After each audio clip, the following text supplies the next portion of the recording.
The cuteness. They're sending us back to our spots. Yes, okay.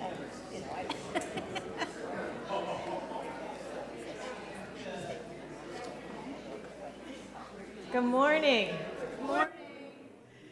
My name is Edris, Harrell, and on behalf of First Unitarian Church of Wilmington, I welcome you to our worship service, online and here in the sanctuary. We are a welcoming congregation, which means that we welcome you completely, without any rules as to who you are, whom you love, or what you believe.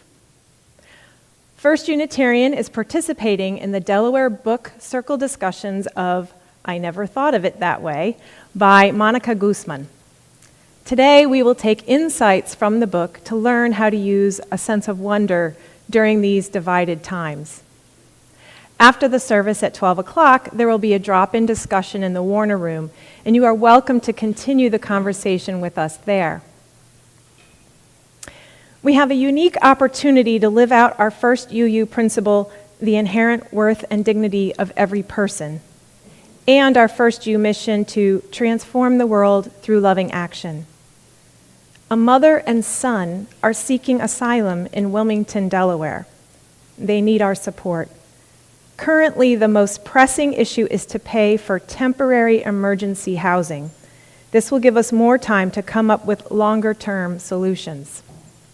You may find out more at the table at coffee hour, following the service, and in Friday's e-news. And now, let us prepare our hearts and minds for worship.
Someone becoming free.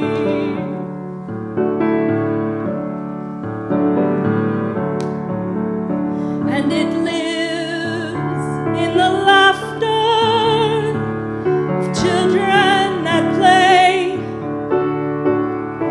and in the blazing sun that gives life to the day, and it in the planets and the stars in the sky. It's been the mover of mountains since the beginning of time.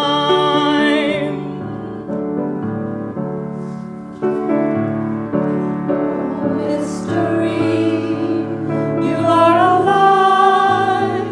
I feel you all around.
Thank you so much, First Unitarian Church's Women's Choir. We can clap. We can just...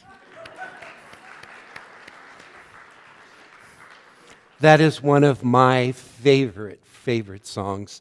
And I'll let you in on a secret. During our rehearsal right before the service, I did a movement interpretation of that song. You had to be here. Wasn't it wonderful to observe? I am the Reverend Larry Piers, minister here, and also sacred dancer at First Unitarian Church of Wilmington. I'm so glad you are here to join us this day. It's great to see you. It's great to see some new faces. And if I haven't seen you in the last couple of years, make sure following the service you come up and introduce yourself to me. One of the things that's happened during COVID is people show up at different times. And it's like, for me, opening a Christmas present all during the year as I get to meet a new person. And if you're visiting us today also, please find me after the service. I do want to begin this day with the recognition that once more in our country, we've experienced some excessive and unfortunately tragic police and fatal police violence. So I light this candle. Oops.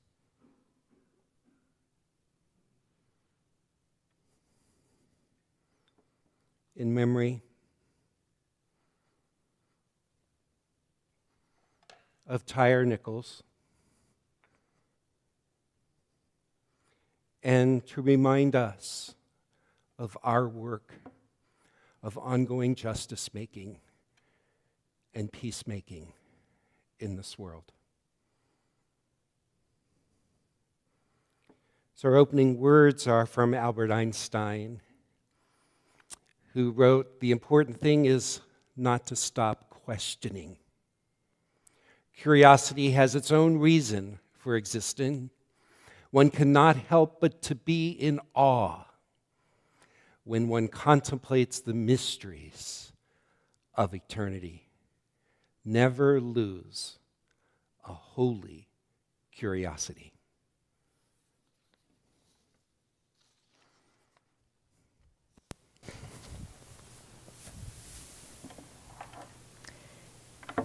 If you have a chalice at home, I invite you to join me by lighting it as I read these words by Charles Howe. We light this chalice to affirm that new light is ever waiting to break through to enlighten our ways. That new truth is ever waiting to break through to illumine our minds. And that new love is ever waiting to break through to warm our hearts. May we be open to this light and to the rich possibilities that it brings us.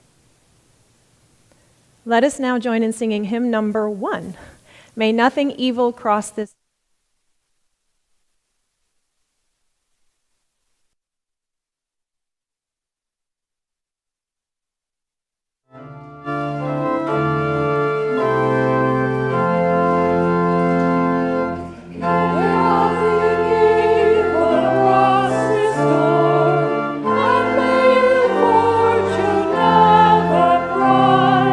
Above these windows made of rare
And now please join me in affirming our mission.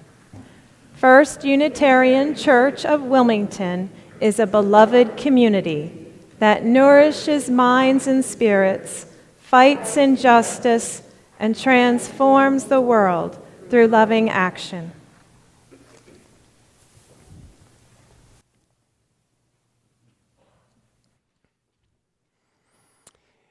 I should have mentioned that during this service, we are seeing slides of artwork created by members of our Creativity Matters group.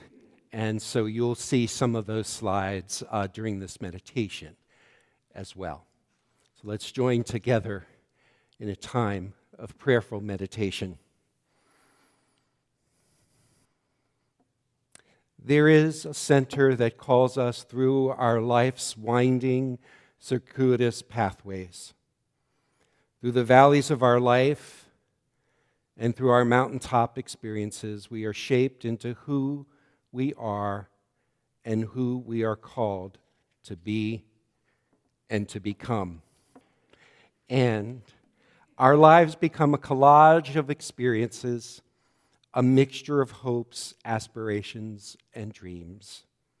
A collection of interests and capacities that form the artistry of our lives. We live both in memory and in hope. We thrive on both what is and what will become. We are drawn by a center where wonder calls us forth. Indeed, life's wonder takes us beyond ourselves into the beautiful landscape of our world. We are called to explore. We are called to enjoy nature. We're called to protect this planet in all of its sacredness. We are called to express ourselves. We gather wisdom as our days unfold. As our days unfold, we draw from what has been as we envision what can be. We hear the deep call within that reminds us to live each day, to live every day, to find the gift in each moment that calls us to unfold. We pause in the center of our lives to hear what we are each called to be and to become. In the words of prophet and mystic Howard Thurman, how good it is to center down. Sometimes deep within the hungers and thirsts for the still moment, a direction, a strong, sure purpose that will structure our confusion and bring meaning in our chaos. As we listen, floating up through all the jangling echoes of our turbulence, there is a sound of another kind, a deeper note. Our questions are answered, our spirits refreshed. Let us pause to listen now to something deep within during this time of shared silence.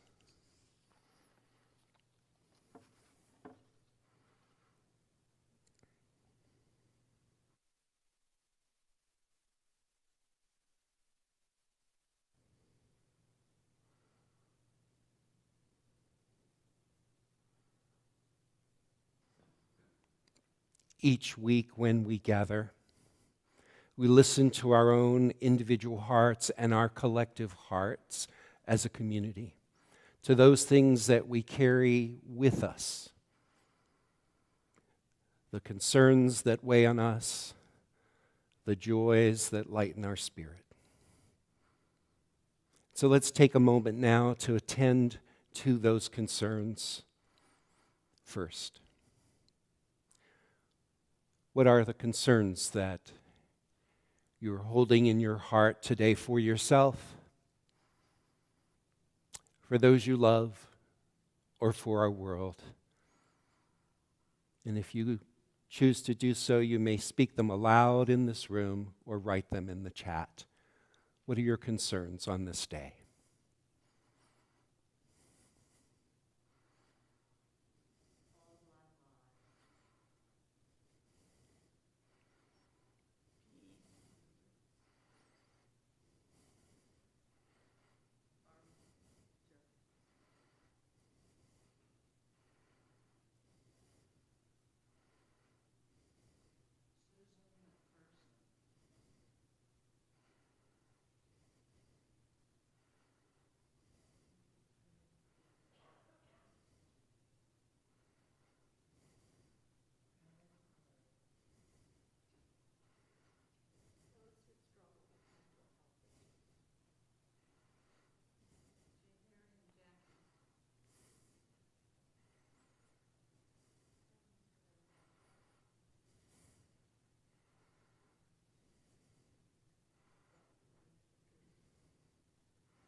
We need not carry any of these concerns alone, but feel the support of this loving community.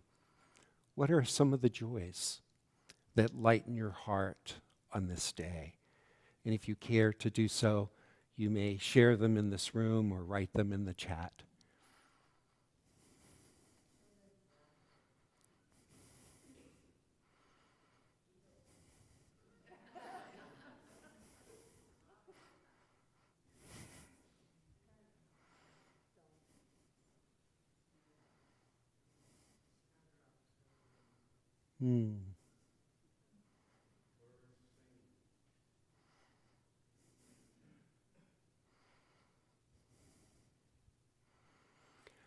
For the concerns and the joys that weave our life and weave our lives together, may we carry those together and share them with one another.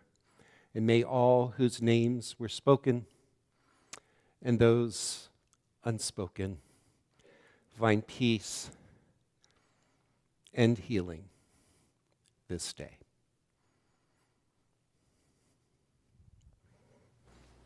Now we may join in singing our musical meditation, There Is a Love. Join in when you feel ready.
The following is a reading by Rachel Naomi Remen from My Grandfather's Lessons.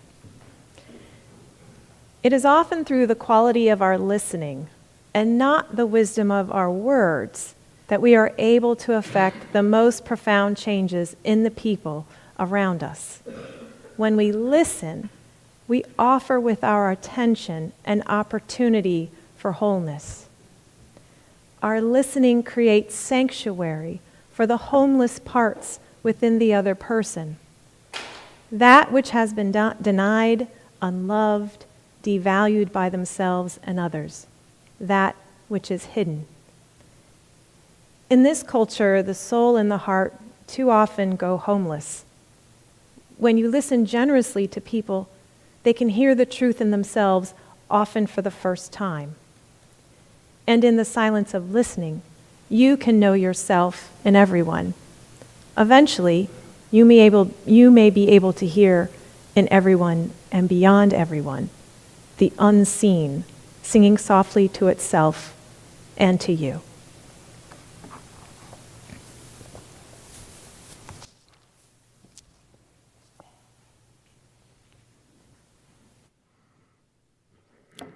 Thank you, Edris.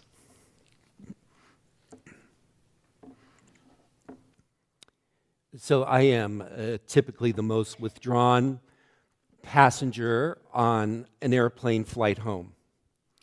After years of work that had me traveling all over the country, I got in the habit of just collapsing into my seat. Perhaps I would occasionally share a few niceties with my seatmates, and then I would dive into a book, listen to a podcast, or most often, just drift off. Let me explain. Before getting on the flight, usually I had been leading an intensive consultation or training with a religious organization for at least a few days. I was entrained to use the flight home as a time to decompress. That makes sense, doesn't it?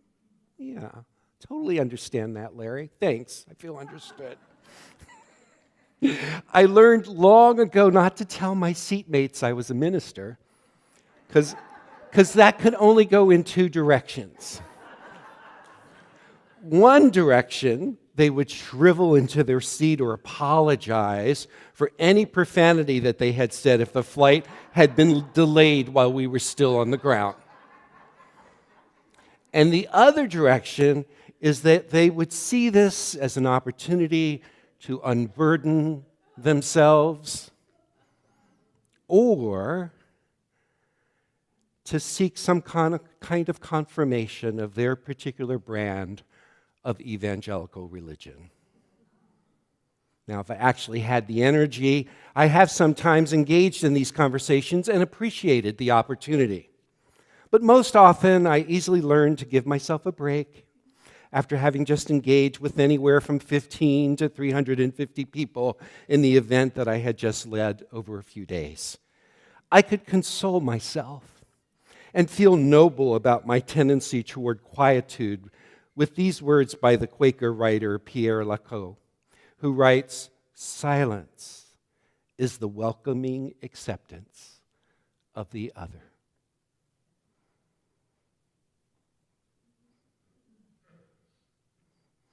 More often than not, I learned to use the plane flights as a time to reflect on my recent experiences, retreat, or, as you guessed it, mostly just rest. But not too long ago, after attending a 4-day training at a retreat center, I was hundreds of miles in the air. My seatbelt was safely fastened. I was preparing for a nap on this 1.5-hour flight home. And on this particular flight, just as the back of my head found the right comfortable adjustment to the headrest of the seat, such as it is, I started to hear snippets of conversation from two passengers sitting directly behind me. They were getting further acquainted with one another, it seemed, and I think that included sharing where they were from, where they were going, etc., etc. And then somehow, just as my eyelids were making their slow descent over my tired eyes, they started connecting around some of their understanding of how everything that we are going through right now was predicted in the Bible. My eyelids didn't completely close at that point. I became somewhat interested in how they were making sense of the world. I became curious about how assured they were that all these events that were unfolding had been predicted by some biblical prophet long ago. And once I realized that their revelations were peculiar to them and that they were finding comfort and assurance from one another, I then started to close my eyes fully. Just then, they started talking about their admiration of a recent former president. At that point, my eyes were wide open, and I could feel myself bracing in my seat. My previous curiosity about their religious conversation, which began to lull me, turned into a more aroused and triggered response. All the images from the January 6th attempted insurrection started to involuntarily project onto my mind's eye. I felt a tinge of responsibility to inform them of all that had been exposed by that former leader. I was activated, which made it hard for me to drift into slumber. But I calmed myself down, realizing that this was not a time and a place to engage in such a conversation. I smiled, thinking, I don't often hear these kinds of comments. So I was ready to let it be. What choice did I have anyway? So my eyelids again began to make their descent over my now somewhat dilated eyeballs. Until then, I heard the man in the pair say, "Yeah, I really used to like Trump until he started to talk dirt about my man DeSantis."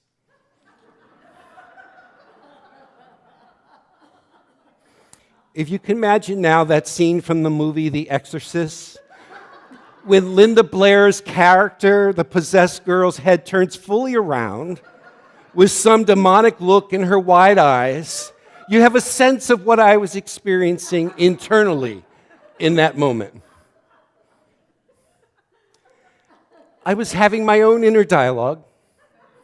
DeSantis, who's known for his don't say gay rulings to limit conversations about sexuality and gender identity in public schools. DeSantis, who has asked non-approved books be banned from classrooms and libraries, a law, HB 1467, that indicates that anyone who violates it could be charged with a third-degree felony. DeSantis, who just this week doubled down on his decision to reject a newly proposed advanced placement course on African American history because he feels it promotes a political agenda. DeSantis, who signed a bill, HB 7, banning educators from teaching certain topics related to race in order to prevent making students feel guilty or shame about their race because of historical events. DeSantis, who downplayed the threat of COVID-19 while public health officials reported that the number of hospitalizations in his state had just skyrocketed. My friends, there are only so many turns one possessed head can make. So I calmed myself down. I looked at my watch, thinking, how much longer is this flight? And I found my earbuds. Now, I'm not saying that anyone here needs to have a similar reaction to my immediate reaction to hearing this comment about his man, DeSantis. I'm just making transparent to you what was happening in seat number 12D at that point.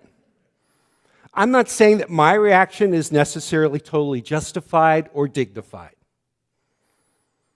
I'm just saying retrospectively that I thank God, Jesus, Buddha, Zoroaster, Allah, Krishna, and whoever else it may concern, that I was sitting in 12D and not 13D on that flight.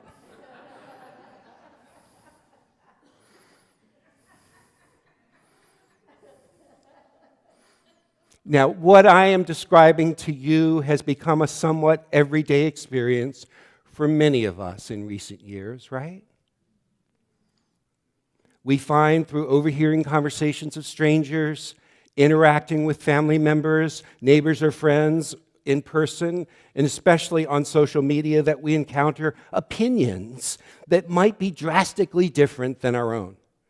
This is an issue that has occupied many commentators of the contemporary American landscape.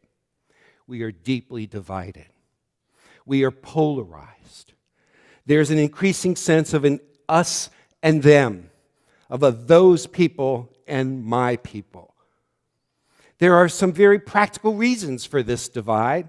As researchers have shown, many of us don't really have that many opportunities to interact with others who are outside of our own political party or our own neighborhood. As you probably know, researchers who have studied U.S. counties and recent elections discovered that there are by far an increasing number of counties that are designated as landslide counties. That is, counties where the winner topped the vote by at least 20 percentage points more than the overall national tally. In the 1980 presidential election, there were 391 counties that fit that description. In 2020, that number nearly tripled. What does this mean?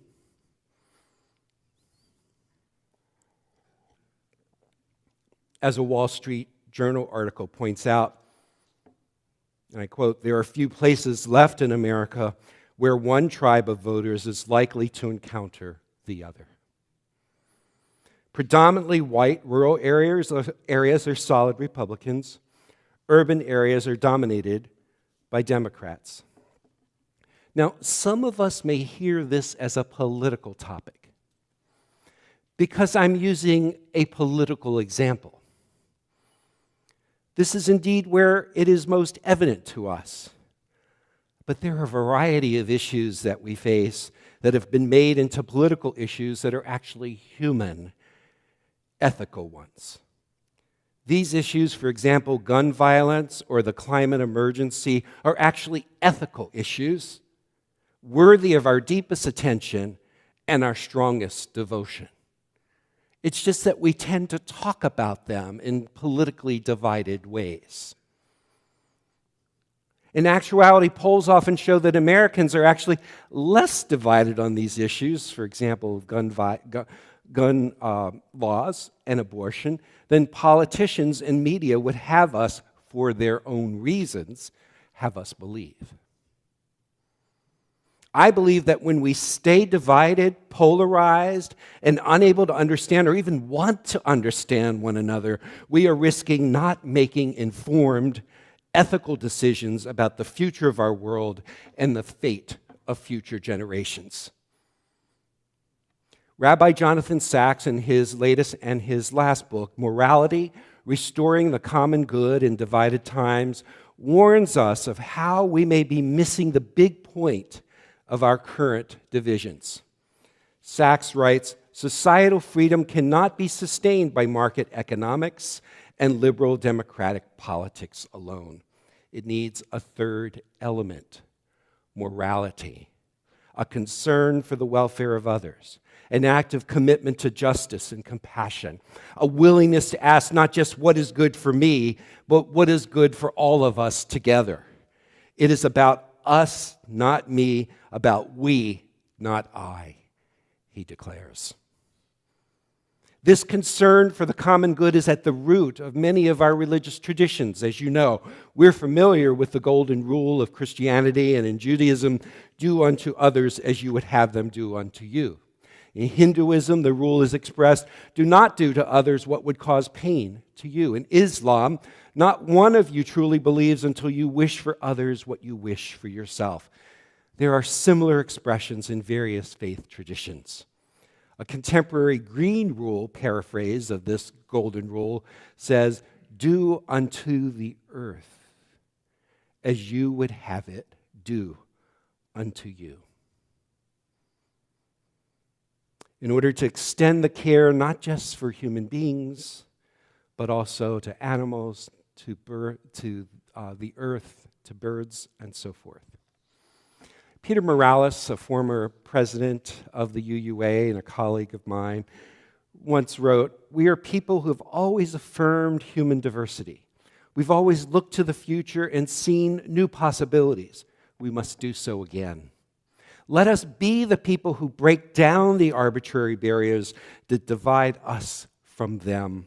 We are one, and love and hope will guide us. Let us together with all of our brothers and sisters, all of our siblings, build a new way." Now, this is the ideal. Wasn't exemplified much in my airplane trip, I must admit. But it is the ideal. The fact of the matter is that there are many media and political forces that are served by accentuating the divisions that people perceive about each other. These perceptions and practices don't allow us to really know each other beyond the categories we put on each other and beyond the silos that we often create. The cover of Monica Guzman's book, I Never Thought of It That Way, includes graphic depictions of eyes.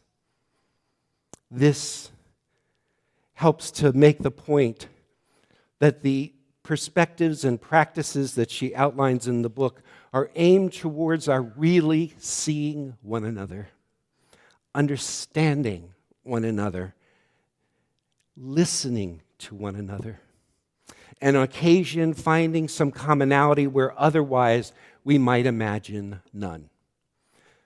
Guzman encountered this personally when she called her mother following the 2016 victory of Donald Trump. Now, Guzman, who describes herself as a liberal, called her parents to commiserate, only to find out that her Mexican immigrant parents had voted for Trump. She realized that she didn't really see them. Since she also knew that her parents would not like what many supporters of Trump are often depicted as, she got curious. She wanted to understand them and others. Guzman not only saw her parents in a new way, her own eyes were open to the realization that there are patterns in how many of us create our own separate worlds that keep us apart from one another. These patterns she calls SOS. That'll help you with the exam. SOS. Okay? So the first is sorting. We have a natural tendency to want to surround ourselves with people who are like us, especially in times of anxiety and distress. This satisfies our need to feel like we belong. Over time, our sorting can create othering, our tendency to push away people who think differently than us. This is why I was so thankful to be sitting in seat 12D and not seat 13D. Guzman writes that too often othering makes monsters of good people. It makes hate easier and reasonableness harder. And it twists our senses so we can't see what's really in front of us. So everything is colored by the need to win. Or I would add, colored as well by the need to be right and righteous. Sorting and othering can then easily develop into the next pattern, begins with an S, right? Siloing. As Guzman says, and I quote, "The longer you spend in this carved out space, the deeper you sink into it, the harder it is to climb out, and the more isolated you become.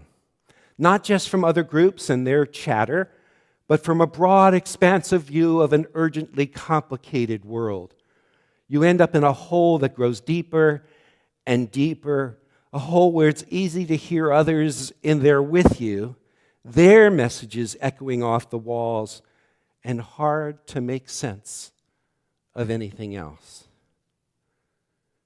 When we spend very little time or effort and spend time only with the people who reflect our beliefs back to us, what happens?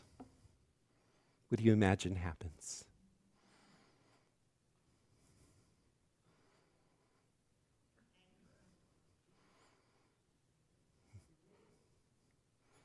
Okay, so according to neuroscience educator Ellen Petrie-Leans, basically you stop thinking about those beliefs at all. She explains that your brain likes to stay efficient, to take shortcuts. It saves cognitive power. So as you become entrenched in your own beliefs, your brain moves them to a part of itself that's good at automatic reactive thinking and away from the part of our brain that reasons things out. Because who has the time? As a result, you react to competing beliefs the way you'd react to anything that seems totally unnatural or wrong, with disgust and repulsion, she writes. Now, the important point here that I want to make is that these patterns of sorting, othering, and siloing are characteristic of any of us, no matter what our political party, no matter how intelligent we may think ourselves to be.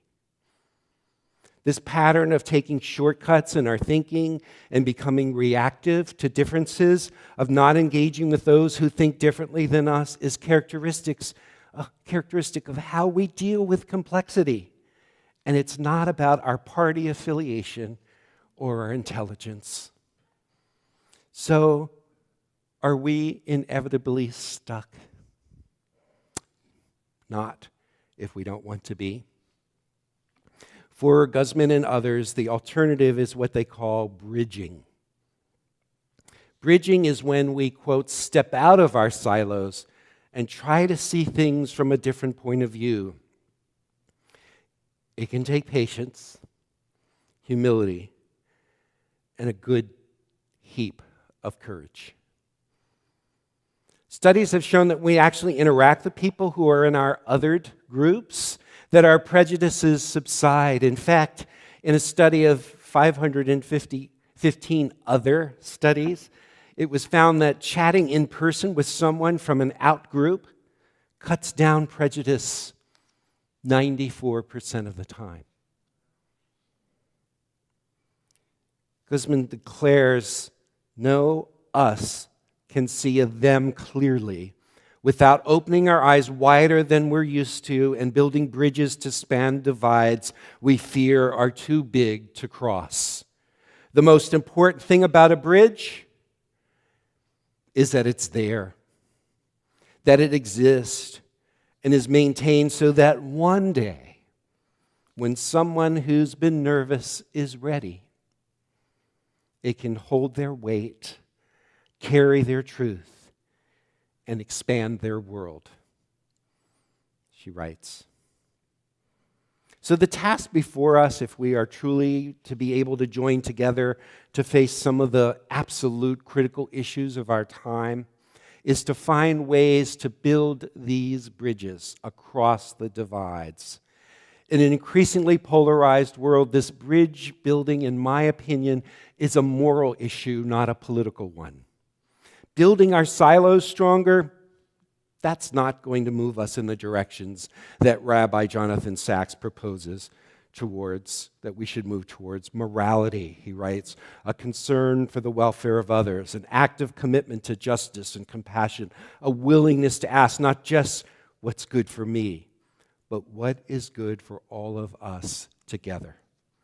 We can each participate in creating the conditions that can lead us to bridging with one another towards this higher aim. We can participate with one another in inhibiting the patterns that strengthen the divides between us. Monica Guzman tells of her actual experience of bringing people together across these divides in her state of Washington. She outlined some of the perspectives and practices that can help us to at least create the bridge.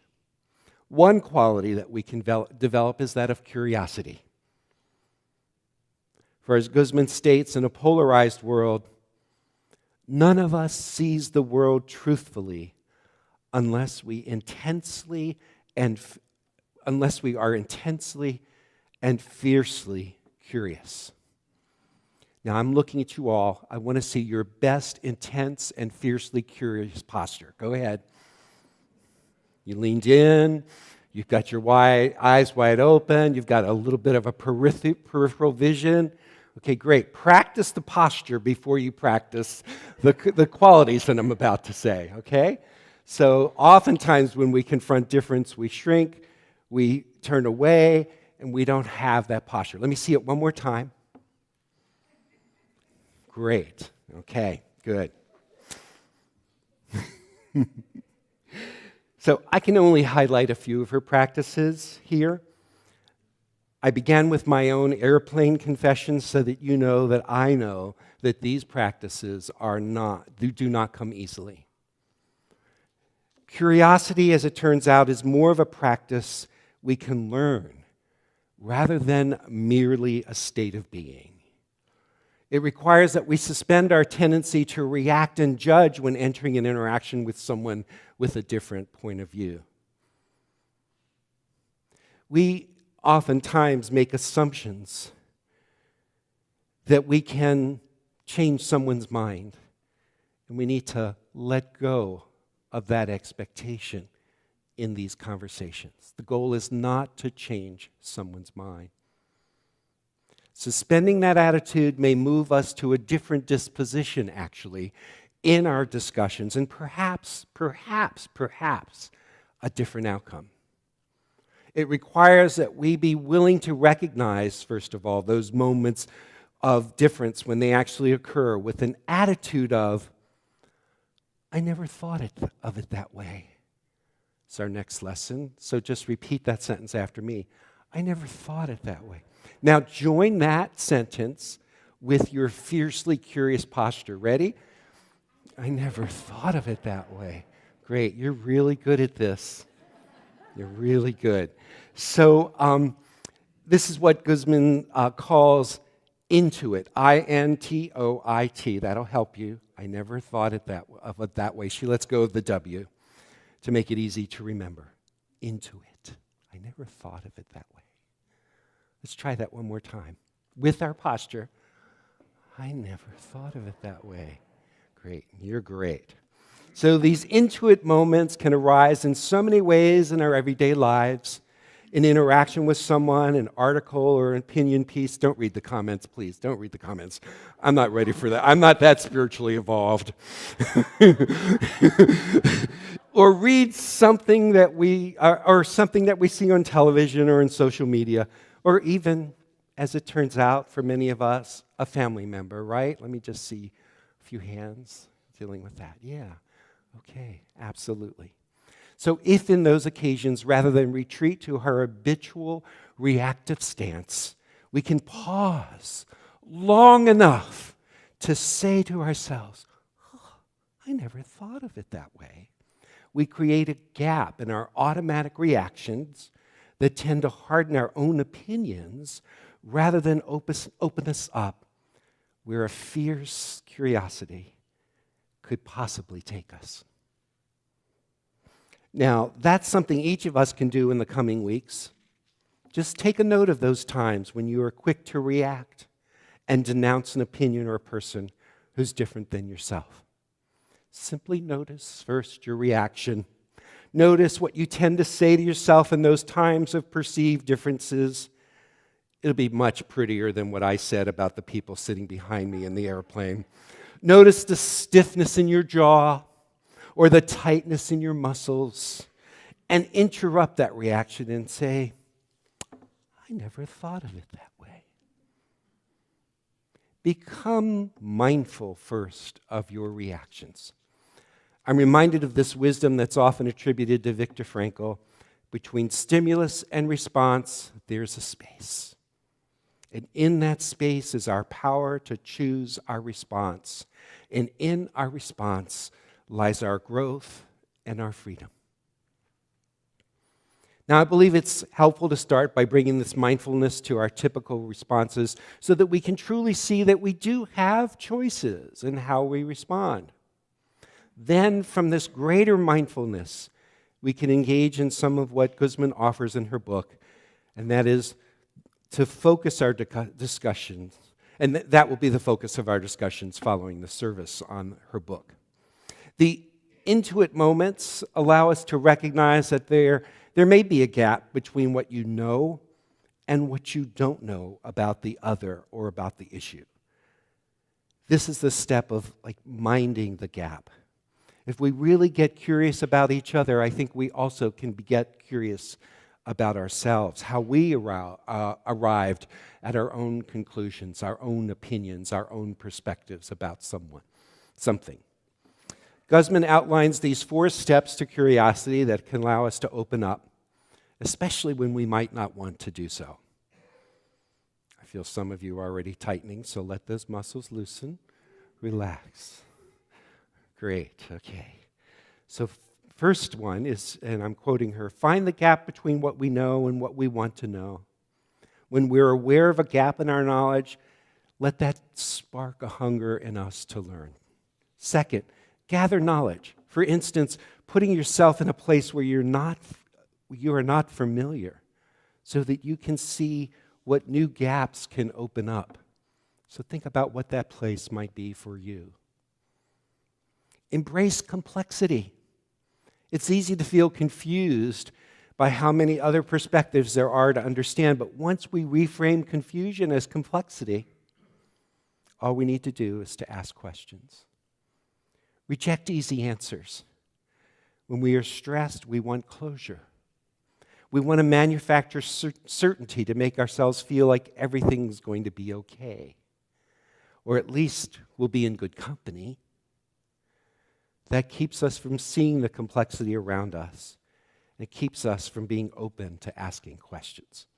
So those are her 4 lessons, and I believe that these practices can actually help us practice curiosity in our interactions with one another.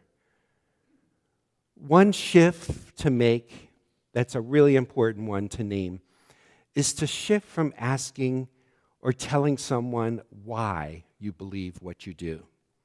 It can often be a dead end, or I can see it as a cul-de-sac in a conversation when we try to insist our reasons at each other. Instead of asking why questions, we might try asking how questions instead. For example, how did you come to that opinion? That's your next lesson. Say that after me. How did you come to that opinion? Now, practice that with your curious posture. How did you come to that opinion? Oh, you guys are just so great. This kind of question usually leads to a story from another person. And listening to one another's stories help us oftentimes feel a connection to one another. And also another point, when sharing your own opinions, she suggests we begin with, right now, this is what I think about this. Okay?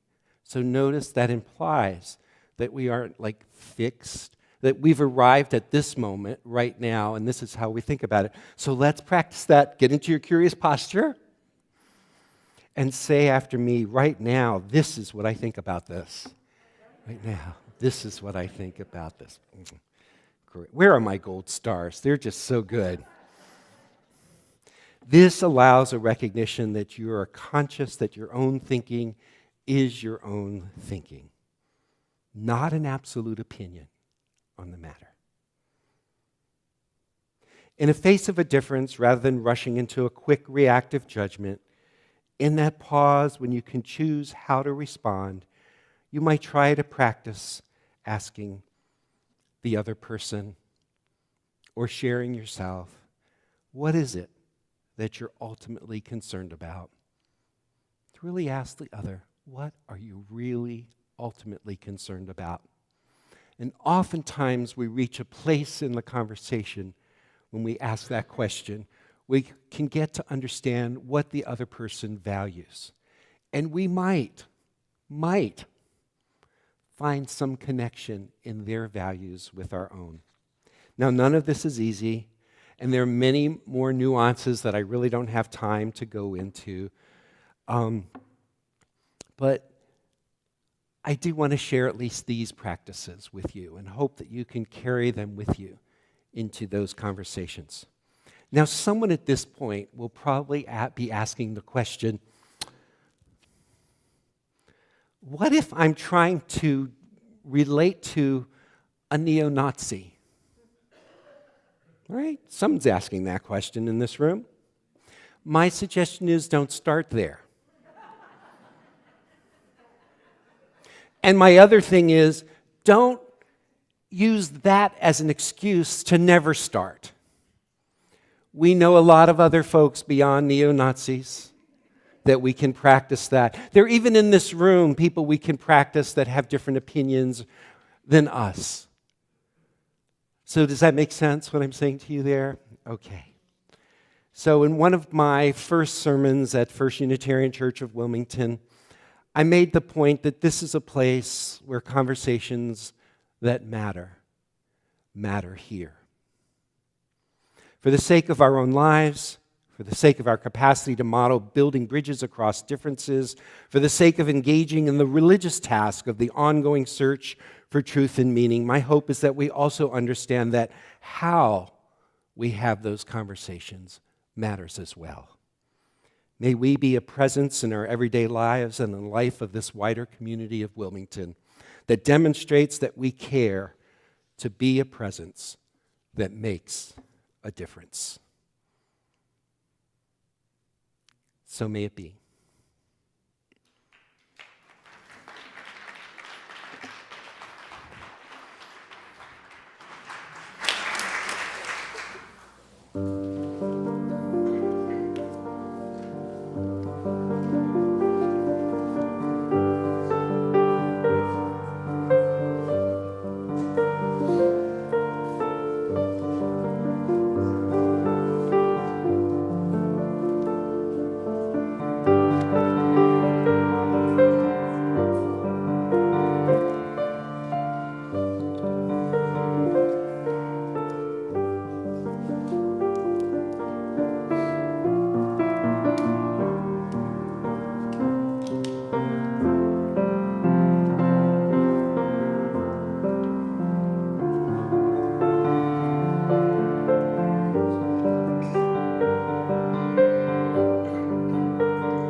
This month's Soul Matters theme is Finding Your Center. So I painted a little watercolor, and I'll describe what it looks like. I painted a pendulum, and underneath the pendulum was a color wheel with the warms and the cool colors. And then in the background was a stormy sky on one side. So I painted this when I was thinking about what finding your center meant to me. My heart, brain, soul, humor, mood, however you want to frame it, it feels like it's a pendulum on a boat. When I'm on calm waters, my pendulum hangs down fairly straight and hovers over the center. I feel calm, content, open-minded, curious, and non-judgmental. But when the waters get rough, whether it be due to a situation that is frustrating, filled with conflict or challenges, my pendulum sways from center, and I struggle to find that peace in myself. It does the same even during positive situations, when something's very exciting, when I'm eager to have fun or impress my friends. I can lose focus on myself, lose my sense of calm, and act more impulsively without intention. I have found the same to be true with challenging conversations. Now, when working professionally as a school psychologist and I have a student or their parent who is challenging, I can usually stay centered because I'm able to be more objective in my professional role. But in my personal life, I have a much more difficult time staying centered because I am more invested in the outcome of the conversation. Especially when it comes to social justice issues, I have a hard time staying open, curious, and non-judgmental. When I disagree with someone, I want to quickly prove to them why they are wrong, and I want them to realize I was right. It almost never happens, and I am left feeling even more turbulence in myself. My pendulum is swinging all over the place, and I need to work on staying centered in those challenging conversations. Coming to worship on Sundays is one strategy that helps to calm my pendulum and regain my sense of center. And I hope that today has done that for you too. After the service, I encourage those of you in the sanctuary to wander back to Parish Hall to explore other art that was created by the Creativity Matters small group in relation to this month's theme of finding your center, and some of them were shared on the slide. Every fourth Sunday of the month, you are all invited to bring art that you have created while reflecting on that month's Soul Matters theme. We will have a table for you to place your artwork when you arrive, and then you can take it home after coffee hour, sharing with those of us here that day your creative energy. And there will be prompts in the weekly e-news to help inspire you for that month's theme. This worship and this new artistic endeavor comes from the efforts of First Youth staff and volunteers, as well as your financial contributions. All of these are important to continue the work of our church, and please consider donating generously. There are 4 ways to give, one of which includes leaving money in a box at the back of the sanctuary after the service. The other ways will be listed as we listen to the offertory music. So please join me in dedicating our offering. I need to check first. Hopefully most of you know it, so we'll go for it. To the work of this congregation, which is weaving a tapestry of love and action, we dedicate our lives, and these are offerings.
Before we do extinguish the chalice, I just want to thank the team in the AV booth for hanging in there today. I know we're learning new software and things like that, so things don't always go the way we plan, and I appreciate you. So Reverend Larry will extinguish the chalice as I read these words by Samuel Trumbore. Go forth in simplicity. Find and walk the path that leads to compassion and wisdom, that leads to happiness, peace, and ease. Welcome the stranger and open your heart to a world in need of healing. Be courageous before the forces of hate. Hold and embody a vision of the common good that serves the needs of all people.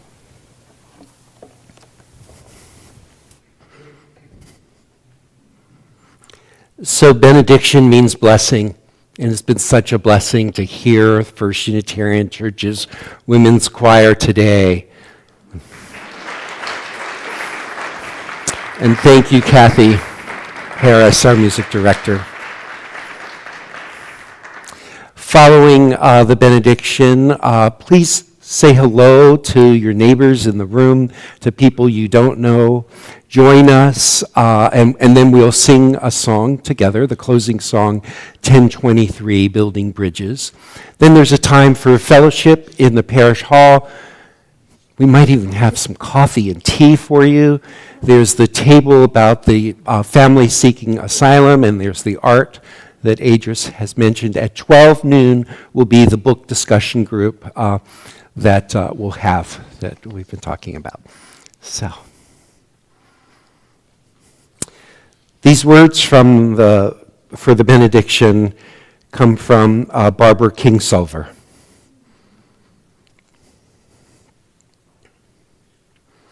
The very least you can do in your life is to figure out what you hope for. And the most you can do is to live inside that hope.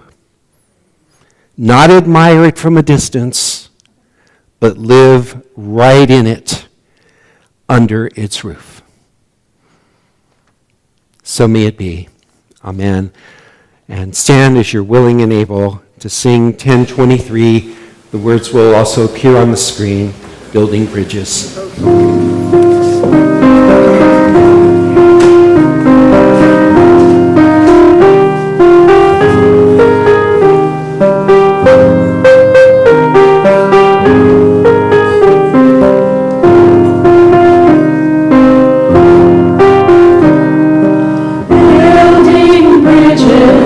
Between our divisions, I reach out to you.